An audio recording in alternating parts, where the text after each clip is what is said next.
Hello दोस्तों, नमस्कार। मैं शुभम शर्मा आप सबका कॉन्सेप्ट ट्यूटोरियल के यूट्यूब चैनल में हार्दिक स्वागत करता हूं। दोस्तों, हम छत्तीसगढ़ के सामान्य अध्ययन में जनजाति का लगातार अध्ययन कर रहे हैं वीडियो लेक्चर के माध्यम से, और भारत में हम भारत के इतिहास का अध्ययन बहुत ही अच्छी तरीके से कर रहे हैं। इतिहास का भी वीडियो आने वाला है जिसका आप सबको बेसब्री से इंतजार होगा दोस्तों। वैसे ही मैं छत्तीसगढ़ के जनजाति का सीरीज आपके लिए लेके आ गया हूं फिर से, क्योंकि अभी छत्तीसगढ़ लोक सेवा आयोग में राज्य सेवा परीक्षा है। उसमें छत्तीसगढ़ और भारत के सारे इंपॉर्टेंट टॉपिक्स हमारे वीडियो लेक्चर के माध्यम से, हमारे यूट्यूब चैनल के माध्यम से आपको कवर कराए जाएंगे। दोस्तों, मैं इसके बाद एक आपकी 60 दिन की रणनीति की वीडियो भी लेके आने वाला हूं, जिसका आप लोग सबको बेसब्री से इंतजार है, और उस वीडियो को भी बहुत अच्छे से देखिएगा। सबकी अपनी एक स्ट्रेटेजी होती है, आपकी कौन सी स्ट्रेटेजी होनी चाहिए जिससे आपका सिलेक्शन हो सके।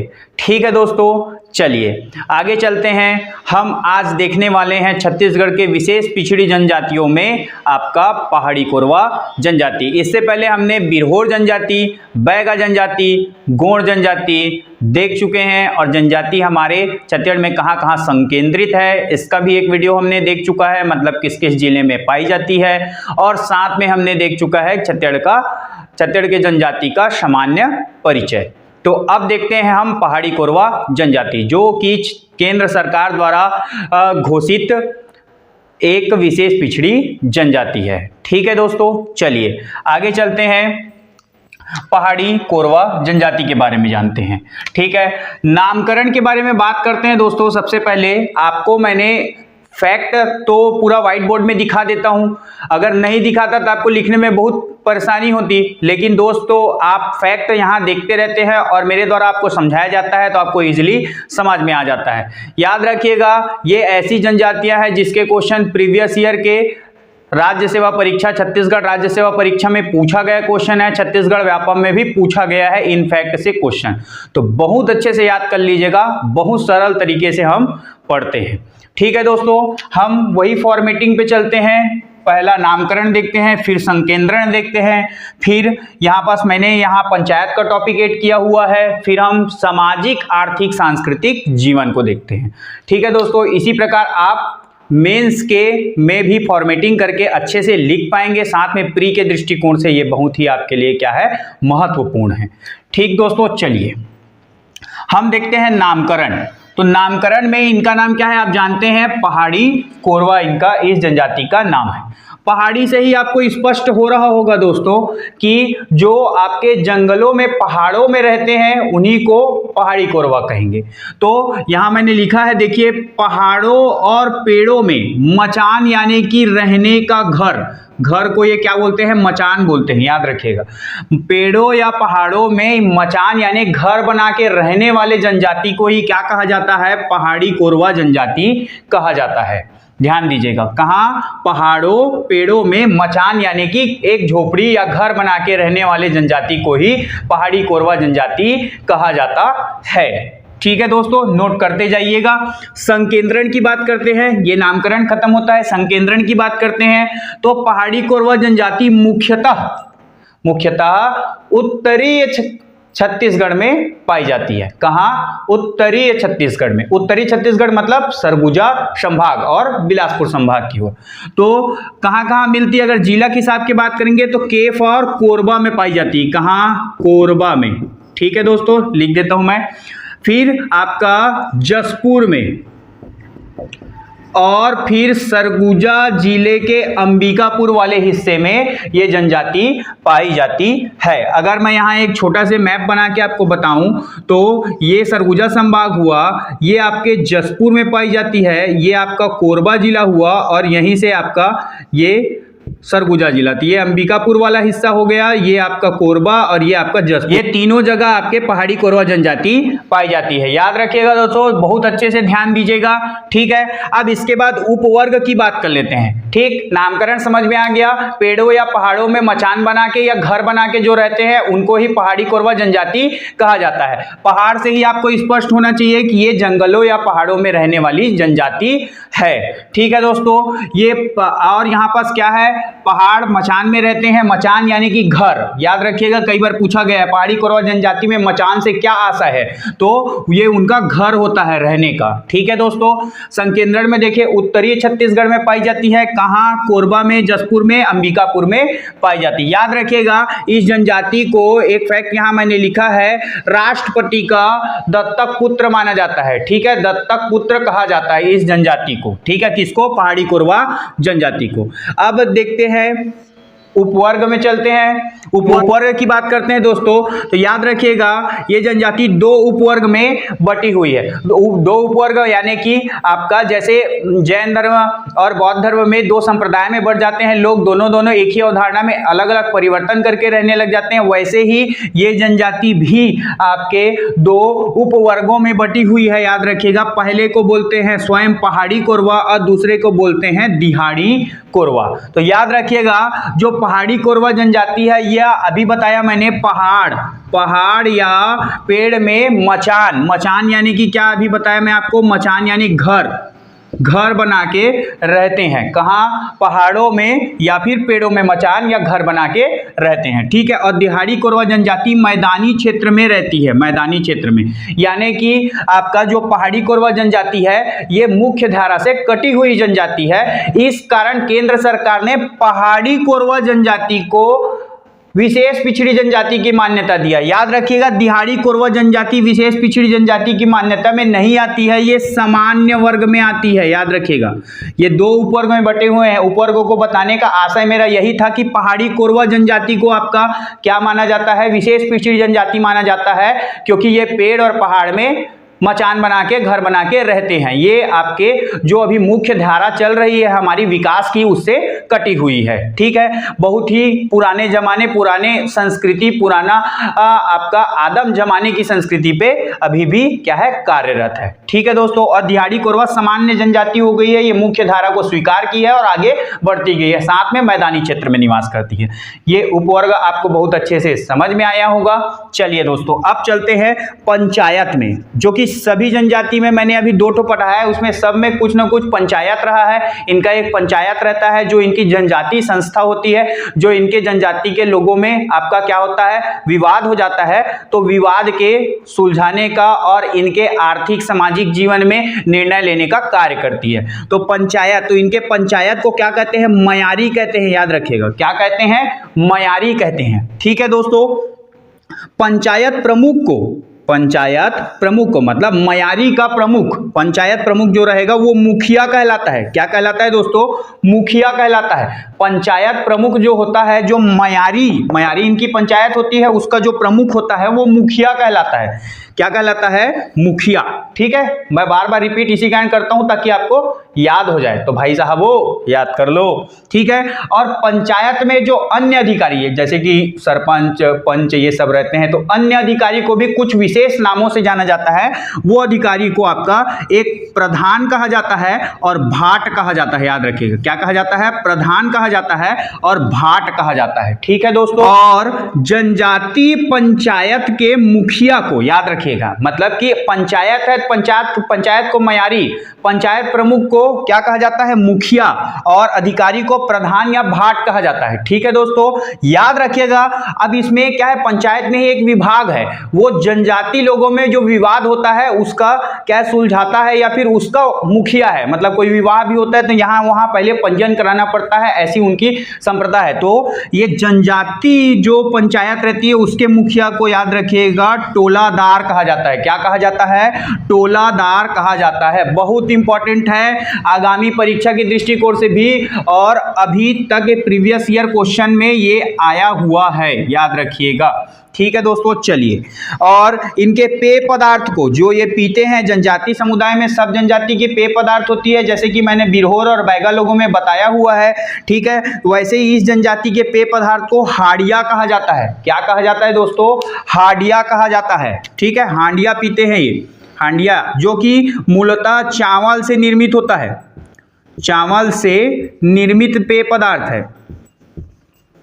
ठीक है दोस्तों, चावल से निर्मित पेय पदार्थ हाड़िया कहा जाता है। ठीक, याद रखिएगा। अब इस जनजाति को, पहाड़ी कोरवा जनजाति को मुख्य धारा में लाने के लिए और इन जनजाति का विकास करने के लिए सरकार ने कुछ अभिकरण की स्थापना की है। तो याद रखिए, पहाड़ी कोरवा विकास अभिकरण, ये मैंने लिखा हुआ है, पहाड़ी कोरवा विकास अभिकरण अंबिकापुर जिले में स्थित है, जो कि पहाड़ी कोरवा जनजाति के विकास के लिए कार्यरत है और कार्य कर रही है। ठीक है दोस्तों, इतना समझ में आया होगा आपको। हमने नामकरण देख लिया, संकेंद्रण देख लिया, उपवर्ग देख लिया, दो उपवर्गों में बटा हुआ है। पंचायत, तो इसको मयारी कहते हैं, पंचायत के प्रमुख देख लिया, अधिकारी, जनजाति, फिर पेय पदार्थ देख लिया, हाड़िया पीते हैं ये भाई साहब लोग, और आपका पहाड़ी कोरवा विकास अभिकरण देखा, जो कि अंबिकापुर जिले में स्थित है, मतलब सरगुजा जिले के अंबिकापुर में स्थित है। चलिए, अब हम इस तरफ रुख करते हैं सामाजिक, आर्थिक और सांस्कृतिक जीवन, जो कि बहुत महत्वपूर्ण है। जनजाति लोगों का सबसे महत्वपूर्ण चीज यही है, यहीं से ही क्वेश्चन बनने वाले हैं। ठीक है दोस्तों, चलिए पहली बात करते हैं मृतक संस्कार। पहले किसकी बात करते हैं? मृतक संस्कार। तो याद रखिएगा, हर जनजाति में मृतक संस्कार का एक अलग अलग परंपरा रहती है। जैसे कि मैंने आपका गोड़ को भी बताया, गोड़ वाले में बताया, और आपका बिरहोर में भी बताया था, और साथ में बैगा में भी बताया था। तो अब देखते हैं हम इनके मृतक संस्कार में। याद रखिएगा, इनके मृतक संस्कार को नवाधानी कहा जाता है। क्या कहा जाता है दोस्तों? नवाधानी कहा जाता है। ठीक है, मृतक संस्कार में जब इन लोग नवाधानी मनाते हैं, यानी कि मृतक संस्कार में जो नवाधानी कहा जाता है, वो नवाधानी में इन लोग 10 दिन का शोक मनाते हैं। यदि किसी की मृत्यु हो गई है तो इन लोग 10 दिन का शोक मनाते हैं। मतलब नवाधानी जो होता है वो 10 दिन का होता है इनका मृतक संस्कार। ठीक है दोस्तों, और याद रखिएगा, बहुत इंपॉर्टेंट फैक्ट एक और है, वो है आपका कुमारी भात। याद रखिएगा, जो आपका मृतक संस्कार में इन लोग कुमारी भात खाते हैं। क्या खाते हैं? कुमारी भात खाते हैं, याद रखिएगा, क्योंकि हम लोग के में एरवी वेरवी में भोज जो कराया जाता है, वैसे ही इन लोग आपका कुमारी भात खाते हैं। ठीक है, बहुत याद रखिएगा दोस्तों, बहुत ही इंपॉर्टेंट है। इसके बाद विवाह की बात करते हैं। विवाह की, तो हर जनजाति में कुछ न कुछ विवाह प्रचलित है। सभी जनजाति के लोग विशेष प्रकार की विवाह करते हैं। भाई साहब लोग बड़े मौज में विवाह करते हैं, वैसे ही इस जनजाति में भी विवाह है। तो विवाह में देखते हैं, तीन लोग एक विशेष प्रकार के विवाह करते हैं, ढुकू विवाह। क्या करते हैं? ढुकू विवाह। जिसमें ढुकू विवाह होता क्या है समझिएगा, जिसमें वर पक्ष के द्वारा वधु पक्ष को मूल्य अदा किया जाता है और फिर विवाह किया जाता है। ठीक है दोस्तों, क्या बोला मैंने? वर पक्ष के द्वारा वधु पक्ष को, वधु का विवाह करने के लिए क्या किया जाता है? वर पक्ष के द्वारा मूल्य अदा किया जाता है और विवाह किया जाता है। मतलब हट करके विवाह किया जाता है, तो उस विवाह को ढुकू विवाह कहा जाता है। यानी कि कोरवा जनजाति में हट विवाह को ही ढुकू विवाह कहा जाता है, और उसी को वधु मूल्य विवाह के नाम से भी जानते हैं। ठीक है, दो नाम है, एक वधु मूल्य विवाह और एक ढुकू विवाह। ढुकू विवाह कोरवा जनजाति का हट विवाह है, याद रखेगा। और एक होता है मंगी विवाह। मंगी विवाह वह विवाह होता है जिसमें विवाह न होने पे किसी वस्तु से शादी कर दिया जाता है और आपका किसी अन्य को मंग के विवाह किया जाता है। मतलब कि इस वधु को मैं इससे ही विवाह करूंगा, ऐसे करके हट टाइप का विवाह किया जाता है, वो होता है आपका मंगी विवाह। 3 प्रकार के विवाह प्रचलित है, फिर से देख लीजिए, एक आपका ढुकू विवाह, वधुमूल्य विवाह और मंगी विवाह, याद रखिएगा दोस्तों। इसके बाद पर्व की बात करते हैं। हर जनजाति कुछ न कुछ विशेष प्रकार की पर्व मनाती है, वैसे ही पहाड़ी कोरवा जनजाति भी मनाती है। तो पर्व में इनका पहला पर्व है बीज बोहनी पर्व।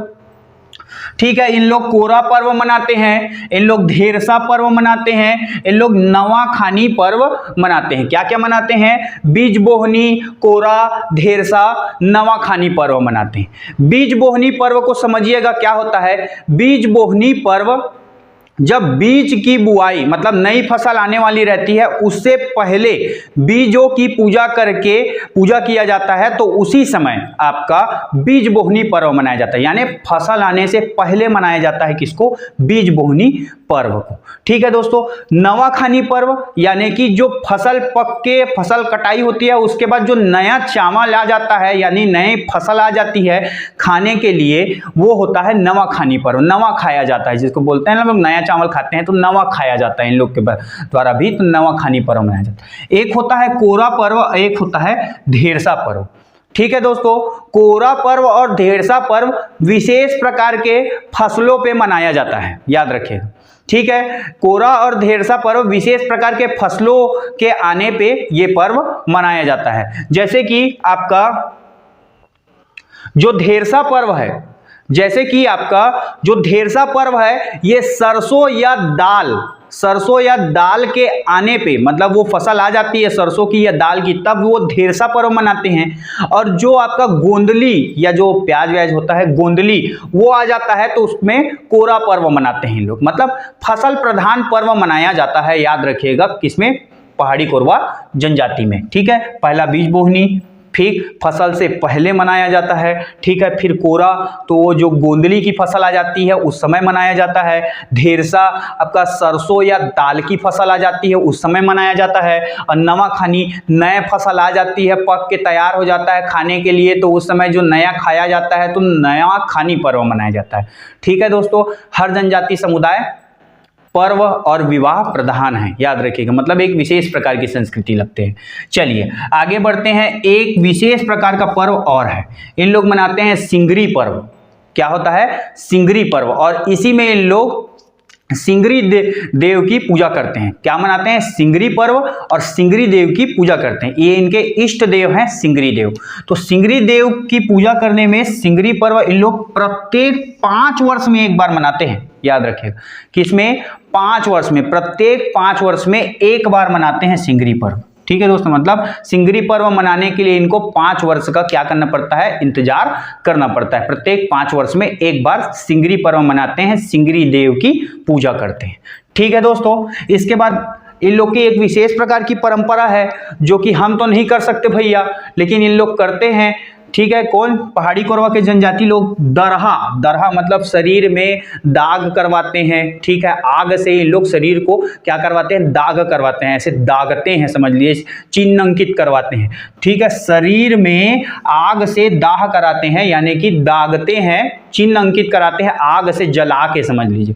तो ये आपका इसको कहते हैं दरहा। ठीक है, शरीर में आग से दाह। याद रखिएगा, इसमें भी एक विशेष प्रकार की परंपरा है, वो है 5 वर्ष की आयु तक, जो 5 वर्ष की आयु तक रहते हैं वो उसी समय दरहा करवाते हैं, यानी कि शरीर में दाह करवाते हैं, जो कि आपका 10 से 16 निशान बनवाते हैं शरीर में। कितने? 10 से 16 निशान। हम लोग तो दादा मर जाए, ठीक है, लेकिन इन लोग जनजाति में एक विशेष प्रकार की दैहिक शक्ति भी होती है। इनकी एक परंपरा है, 5 वर्ष की आयु तक 10 से 16 निशान बनाते हैं, आग से दाह करवाते हैं। ठीक है, अब इसके बाद कृषि की बात करें दोस्तों। ठीक है, कृषि की तो ये कृषि प्रधान पर्व ही मना रहे हैं, तो कृषि की तो इन लोग ना स्थानांतरित कृषि करते हैं। क्या कृषि करते हैं? स्थानांतरित, मतलब एक स्थान से एक कृषि करने के बाद उस स्थान को छोड़ के दूसरे स्थान चले जाते हैं और वहां कृषि करते हैं, मतलब स्थान बदल बदल के कृषि करते हैं, वो स्थानांतरित कृषि कहलाता है। इन लोग देवारी कृषि करते हैं। क्या करते हैं? देवारी कृषि करते हैं। बहुत अच्छे से ध्यान दीजिएगा, ये बार बार पूछा गया क्वेश्चन रहा है। देवारी कृषि कौन सी जनजाति के द्वारा की जाती है? याद रखिएगा, पहाड़ी कोरवा जनजाति के द्वारा की जाती है, जो कि एक प्रकार की स्थानांतरित कृषि है। ठीक है दोस्तों, इसके बाद मैंने 2 और फैक्ट लिखे हुए हैं जो बहुत इंपॉर्टेंट है आपके एग्जाम के दृष्टिकोण से। वो है आपका एक कुंबा और एक डोंगिन। याद रखिए, कुंबा जो महिला प्रेग्नेंट रहती है, यानी जिन महिलाओं का प्रसव होने वाला रहता है, उन महिलाओं के लिए प्रसव के समय जो झोपड़ी बनाया जाता है या जो घर बनाया जाता है झोपड़ी के जैसा, उसको कुंबा कहते हैं। ये लिखा हूं, प्रसव के समय महिलाओं के लिए, महिलाओं के प्रसव के लिए जो झोपड़ी बनाया जाता है उसको कुंबा कहते हैं दोस्तों, ध्यान दीजिएगा। और इसके बाद डोंगिन की बात करें तो जो प्रसव कराने वाली दाई, यानी कि जो हमारे यहाँ क्या होती है, आपका जो मितानी होती है वो प्रसव कराती है, वैसे ही इनके यहाँ ये डोंगिन कहते हैं। डोंगिन, प्रसव कराने वाली दाई जो होती है वो डोंगिन होती है, वही प्रसव कराती है। ध्यान दीजिएगा, बहुत अच्छे से याद करिएगा, ये बहुत इंपॉर्टेंट फैक्ट है, यहां से जरूर क्वेश्चन बनते हैं। ठीक है, पहला आपका कुंभा जो प्रसव के समय बनाया गया झोपड़ी, दूसरा आपका डोंगिन जो प्रसव कराने वाली दाई। चलिए हम आगे चलते हैं। अनदर फैक्ट जो है हमारे पायली, याद रखिएगा पायली। हम लोग नाप तौल में किसका यूज करते हैं? ग्राम का। 1 ग्राम, 2 ग्राम, 1 किलोग्राम, 100 किलोग्राम, क्विंटल, ये सब का। इन लोग भाई साहब लोग पायली का यूज करते हैं नाप तोल के लिए। किसका यूज करते हैं? नाप तोल के लिए इन लोग पायली का यूज करते हैं। मतलब कि आपका जो वजन करने के लिए लोग पायली इनका क्या है? मात्रक है वजन का, समझ लीजिए। ठीक है, इनका लगभग ये जो होता है ये 850 ग्राम का होता है। जो पायली, एक पायली होता है वो 850 ग्राम का होता है, याद रखिएगा। ये इनका क्या है? वजन करने का मात्रक है। ध्यान दीजिएगा दोस्तों, बहुत ही इंपॉर्टेंट है, यहां से कई बार क्वेश्चन पूछा गया है। अब उससे भी ज्यादा इंपॉर्टेंट फैक्ट आने वाला है नृत्य। इन लोग एक विशेष प्रकार की नृत्य करते हैं। आप प्रीवियस ईयर व्यापम का पेपर उठा के देख लेना, ये नृत्य वाला क्वेश्चन दिख जाएगा कि दमनच नृत्य कौन से जनजाति के द्वारा की जाती है। याद रखिए, पहाड़ी कोरवा जनजाति के द्वारा की जाती है, क्योंकि यह नृत्य कुछ भी स्पेशल है। स्पेशल मतलब ये भय उत्पन्न करने वाला बहुत ही भयानक नृत्य है, याद रखिएगा। क्या नृत्य? पहाड़ी कोरवा जनजाति के द्वारा दमनच नृत्य किया जाता है। ठीक है, जो कि सबसे भयानक नृत्य है या भय उत्पन्न करने वाला नृत्य है। ठीक है दोस्तों, याद रखिएगा, बहुत इंपॉर्टेंट फैक्ट है, आईएमपी फैक्ट है, वेरी वेरी आईएमपी है। ठीक है दोस्तों, चलिए आगे चलते हैं। इन लोग कार्य क्या करते हैं? तो कार्य इन लोग ज्यादातर आपका कृषि कार्य करते हैं। कृषि प्रधान जनजाति तो आपको दिख ही रही है, कृषि कार्य करते हैं। दूसरा मजदूरी का भी कार्य करते हैं। अगर कृषि का मौसम नहीं आया है तो ये क्या करते हैं? मजदूरी का भी कार्य करते हैं। और एक तो आपका कृषि कार्य में तो संलग्न रहते ही हैं। ठीक है दोस्तों, चलिए आगे चलते हैं। बोली की बात करते हैं तो ये कोरवा बोली बोलते हैं। नाम से ही स्पष्ट है आपको, पहाड़ी कोरवा है, कोरवा बोली बोलते हैं। और रहते कहाँ हैं जानते हैं? आपका कोरबा में, जसपुर में और अंबिकापुर में पाए जाएंगे, और वहाँ ये कोरवा बोली बोलते हैं, क्योंकि नाम ही इसकी पहाड़ी कोरवा जनजाति है। ठीक है भाई लोग, समझ में आ रहा है? चलिए, मतलब सभी अभ्यर्थी भाई लोग बस नहीं। अब देवी देवता की बात करते थे, धार्मिक जीवन की। तो देवी देवता में याद रखिएगा, बहुत इंपॉर्टेंट, बार बार पूछा गया क्वेश्चन, पीएससी भी पूछा है और व्यापम भी पूछा है, और ये है आपका खुड़िया रानी। ठीक है दोस्तों, इनकी देवी देवताओं से, जनजाति समुदाय में देवी देवताओं से बहुत क्वेश्चन आते हैं। खुड़िया रानी विशेषकर याद रखिएगा, ये आपका वेरी वेरी इंपॉर्टेंट क्वेश्चन है, याद रखिएगा। इसके बाद आगे की बात करें तो इनके एक देवता है, इनके देवता को बोलते हैं आपका सिंगरी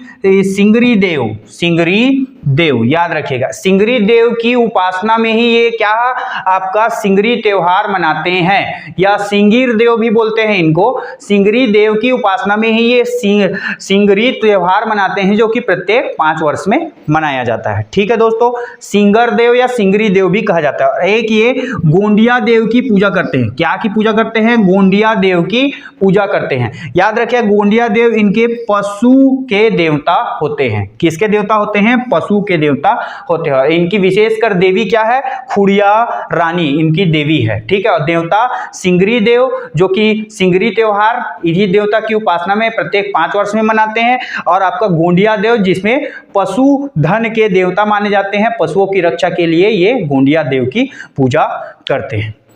ये पूरे फैक्ट हो गए आपके पहाड़ी कोरवा जनजाति के।